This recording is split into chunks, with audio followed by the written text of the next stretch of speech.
تو 40 کا عدد، چاہے وہ میں کہتا ہوں 40 گھنٹے کیوں نہ ہو، گناہ جو ہے اس سے اس کی یہ تو معلوم ہوا کہ بہت بڑا گناہ ہے نمازی کے سامنے سے گزرنا۔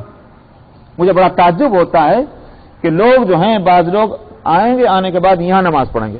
اے بندے خدا کے وہاں جا کے کوئی نہیں نماز پڑھ لیتے بھائی، تم اس دروازے سے آ رہے ہو، اس ڈور سے آ رہے ہو، وہاں جا کے نماز پڑھ لو۔ اسی لیے فقہا کہتے ہیں کہ جیسے مار جو ہے گزرنے والا، اگر وہ گنہگار ہے نمازی کے سامنے سے گزرنے پر اس کو ذنب اور اسم ہے، تو اگر نماز پڑھنے والا مصلی جو ہے وہ خود ایسی جگہ نماز پڑھ رہا ہے کہ جس سے گزرنے والوں کو پریشانی ہوتی، وہ بھی گناہ میں شریک ہو جائے۔ اسی لیے سترے کا مسئلہ ہے کہ نماز پڑھنے والا جو ہے اپنے سامنے سترہ رکھ لے، تو ایک چیز حائل ہو جائے گی گزرنے والے اور نمازی کے بیچ میں۔ ہاں اگر وسیع میدان ہے تو وہاں فقہاء نے یہ کہا کہ بھئی یہ تو بڑی تنگی ہو جائے گی، اب آخر ہر آدمی جو ہے وہ انہوں نے کہا صاحب لگائیے دو بلاک کا چکر لگا کے جائیے، اس لیے کہ ایک آدمی بڑے میدان میں نماز پڑھ رہا ہے، بڑی مصیبت ہے۔ وہاں اجازت دی ہے رفع حرج کے واسطے، لیکن اس کے یہ معنی نہیں کہ ہر جگہ اس پر عمل کیا جائے۔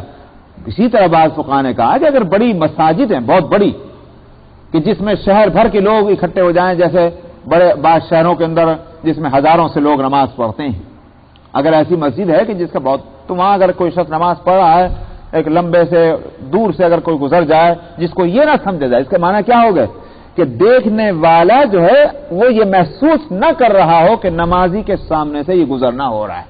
کچھ چیزیں جو ہیں اس پر بھی فقہاء نے مدار رکھا ہے۔ تو بہرحال، لیکن جہاں تک مسجد حرام کا تعلق ہے، مسجد حرام اس سے ایگزمپٹڈ ہے، مستثنا ہے۔ مسجد حرام میں اگر نماز پڑھ رہا ہے مصلی، تو وہاں یوں نہیں ہوگا ارے میں تب سارے طواف کرنے والوں کو روک دیجئے، رک جاؤ نماز پڑھ رہا ہے، تو وہ تو بڑی مشکل ہو جائے گی۔ اس لیے وہاں اجازت ہے کہ طواف کرنے والے طواف کر سکتے ہیں اگرچہ نماز پڑھنے والے نماز پڑھ رہے ہیں۔ اور اسی وجہ سے یہ بھی ہے کہ وہاں آپ نے دیکھا ہوگا کہ رمضان کے اندر تراویح چل رہی ہوتی ہے اور طواف ہوتا ہے، اور وہ بظاہر ایسا معلوم ہوتا ہے کہ نظر اس پر ہے کہ تراویح سنت ہے، اور جماعت کا مسئلہ جو ہے وہ تو اور بھی زیادہ کمزور ہے۔ جماعت اگرچہ وہ بھی سنت ہے، فقہاء حنفیہ تو اس کو بھی سنت موقدہ کہہ رہے ہیں، لیکن یہ کہ اور تمام فقہاء تو اس کے سنت موقدہ ہونے کے قائل نہیں، سنت کا درجہ ہے بہرحال۔ لیکن یہ کہ وہ کہتے ہیں کہ اب یہ شخص جو عمرہ کر رہا ہے مثلا، تو اس کو جو طواف کرنا ہے اس کا عمرہ رہ جائے گا، تو اس کے تراویح چاہے یہ بعد میں پڑھ سکتا ہے، اس کی تراویح صحیح ہو جائے گی، لیکن اس کا عمرے کا طواف ہونا چاہیے، اس لیے وہاں اس کی اجازت ہے۔ اور وہ طواف کرنے والے طواف کر رہے ہیں، ادھر تراویح کی نماز ہو رہی ہے، اگر 2-3 رکعتیں چھوٹ جائیں گے ہم تو پڑھ لیں گے، ہماری تراویح ہو جائے گی، لیکن عمرہ تو پورا ہونا چاہیے۔ تو بہرحال وہاں کے احکام مختلف ہیں، میں نے کہا بیت اللہ کے، یہ ساری چیزیں یہ بتا رہا ہوں کہ جو فیہ آیات بینات کے اندر آتی ہیں کہ ہر وقت وہاں طواف کا ہونا، دوپہر کے 120 درجے ڈگری گرمی ہو رہی طواف ہو رہا ہے، سخت سردی ہو رہی طواف ہو رہا ہے، بارش ہو رہی طواف ہو رہا ہے، دنیا کے کام رک جاتے ہیں مگر طواف نہیں رکتا۔